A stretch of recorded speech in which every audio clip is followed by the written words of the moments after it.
ಇಲ್ಲಿ ಓದುತ್ತಿದ್ದೇನೆ. ಒತ್ತಕ್ಷರಗಳು. ಹಾಗೆ ಕಾವತ್ತಕ್ಷರ ಕ.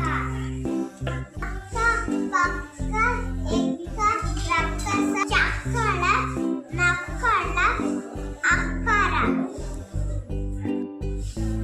ನನ್ನ ಹೆಸರು ಶ್ರಾವ್ಯ. ನಾನು ಯುಕೆಜಿಯಲ್ಲಿ ಓದುತ್ತಿದ್ದೇನೆ. ಒತ್ತಕ್ಷರಗಳು ಚಾಗೆ ಚಾವತ್ತಕ್ಷರ ಛ. ಉಚ್ಚ, ಪಚ್ಚ, ಎಚ್ಚ, ಎಚ್ಚರ, ಪಚ್ಚಲ, ಅಚ್ಚಳ. ನನ್ನ ಹೆಸರು ಪ್ರತೀಕ್. ತಾಗೆ ತಾವತ್ತಕ್ಷರ ತ. ಅತ್ತ, ಆ ತಾಗೆ ತಾವತ್ತಕ್ಷರ ತ, ಅತ್ತ. ಈ ತಾಗೆ ತಾವತ್ತಕ್ಷರ ತ, ಇತ್ತ. ಎ ತಾಗೆ ತಾವತ್ತಕ್ಷರ ತ, ಎತ್ತ. ಬ ತಾಗೆ ತಾವತ್ತಕ್ಷರ ತ, ಬತ್ತ. ಎ ತಾಗೆ ತಾವತ್ತಕ್ಷರ ತ, ರ, ಎತ್ತರ. ಕ ತಾಗೆ ತಾವತ್ತಕ್ಷರ ತ, ರ, ಕತ್ತಲ. ಉ ತಾಗೆ ತಾವತ್ತಕ್ಷರ ತ, ಮ.